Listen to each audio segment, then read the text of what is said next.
भारत दुनिया का सबसे बड़ा लोकतंत्र है और बहुत अच्छे ढंग से चुनाव संपन्न हुआ। लेकिन ये चुनाव कई घटनाओं का साक्षी रहा महोदय। इस चुनाव के अंदर हमने देखा विपक्ष के नेताओं को पकड़ पकड़ के कैसे जेल में डाला गया।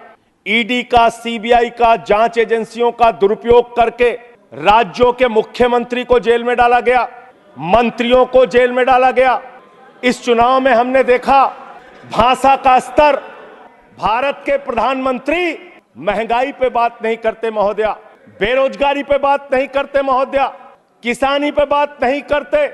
इस देश के अंदर अग्निवीर योजना के कारण भारत की सीमा को कमजोर करने का आपने काम किया, उस पे बात नहीं करते।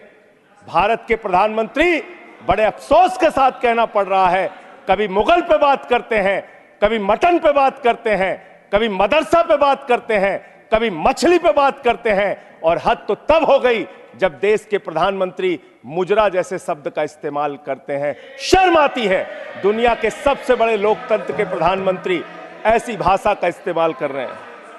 महोदया, इस चुनाव में हमने देखा हमारे दिल्ली के मुख्यमंत्री अरविंद केजरीवाल, उनको चुनाव से पहले जबरदस्ती पकड़ के जेल में डाल दिया गया महोदया। अरविंद केजरीवाल वो मुख्यमंत्री हैं जिन्होंने शिक्षा के क्षेत्र में काम किया, स्वास्थ्य के क्षेत्र में काम किया, बिजली फ्री देने के क्षेत्र में काम किया, पानी फ्री देने के क्षेत्र में काम किया महोदया। माताओं और बहनों को बस की फ्री यात्रा देने का काम किया, बुजुर्गों को तीर्थ यात्रा कराने का काम किया। एक ऐसे मुख्यमंत्री जिन्होंने देश ही नहीं पूरे दुनिया में सबसे बेहतरीन काम करके दिखाया, आपने चुनाव के पहले उनको गिरफ्तार करके जेल में डाल दिया। और मुद्दा क्या बनाया? तथाकथित शराब घोटाला। आज मैं आपके सामने इस सदन में बताना चाहता हूं महोदया, शराब घोटाला किसने किया, यह जानकारी पूरे देश को होनी चाहिए।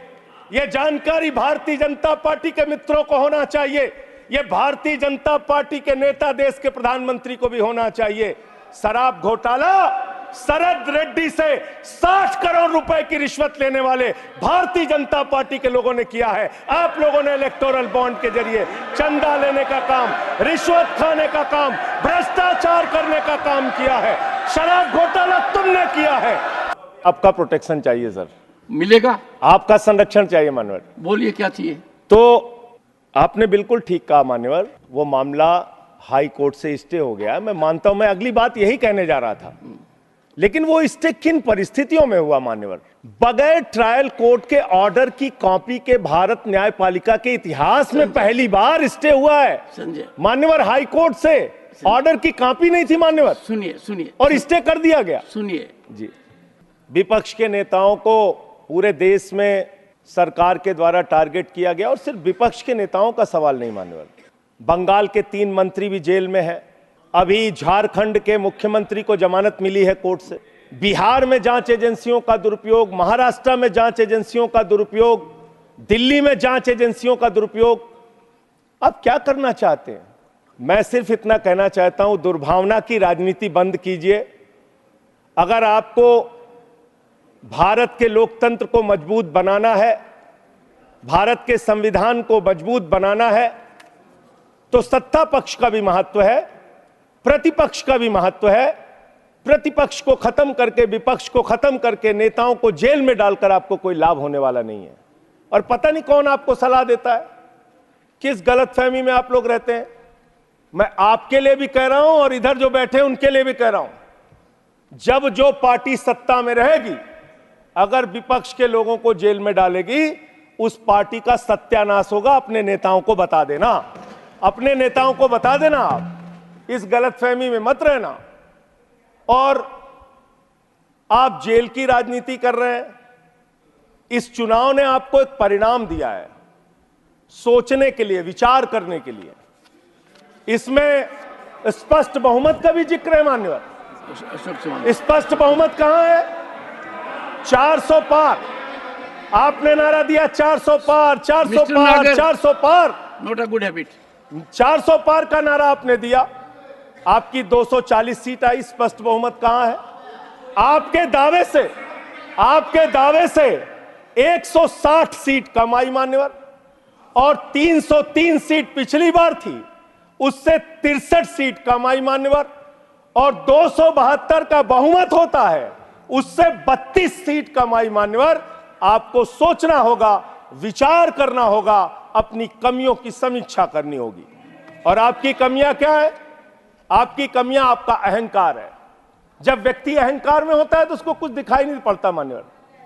रावण भी अहंकार में था, उसने लगा प्रभु श्री राम वनों में रहने वाले, जंगलों में रहने वाले, वो मेरा क्या बिगाड़ पाएंगे।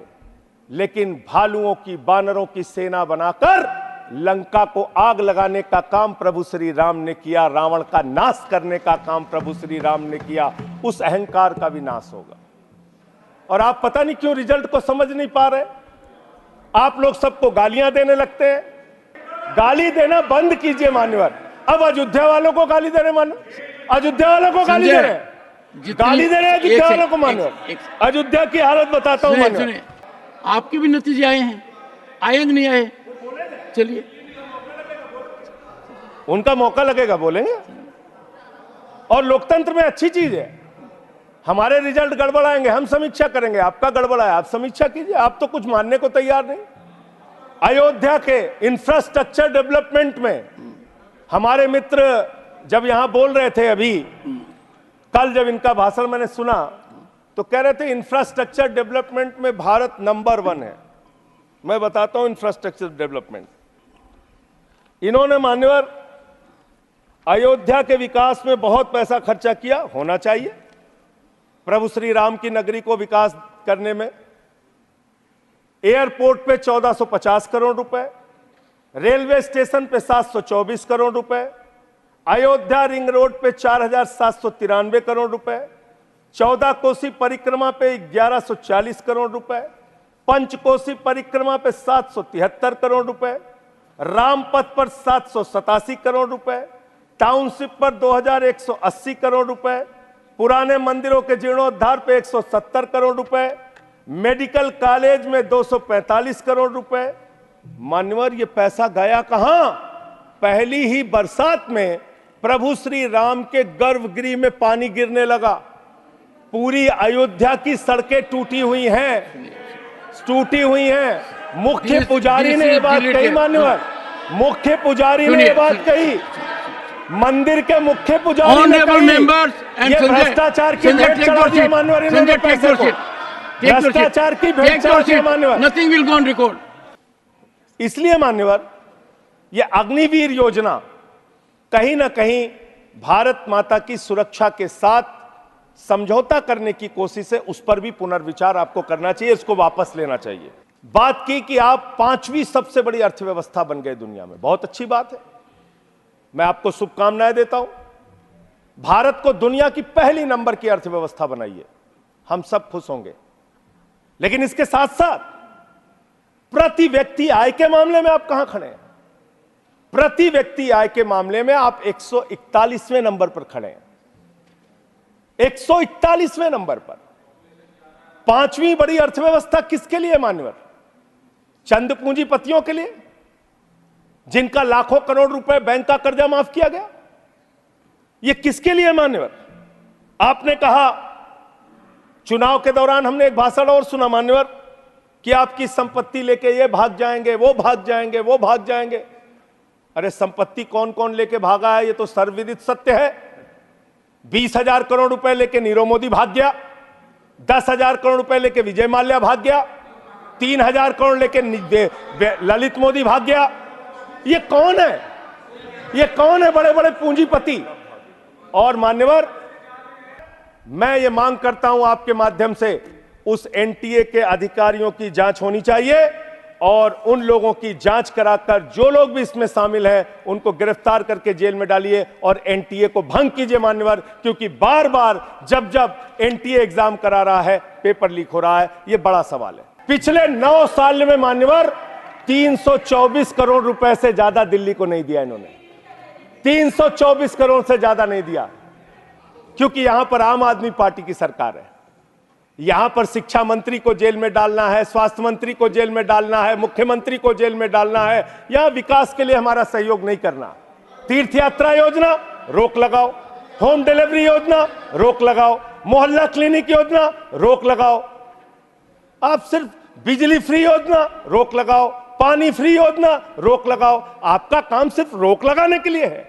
अब क्या राज्यों का विकास कर रहे हैं? अब घिसी पिटी खबरें नहीं, देखिए बेहतरीन presentation, high quality informative graphics, more knowledge, सरल और आसान भाषा में सिर्फ 1 मिनट में।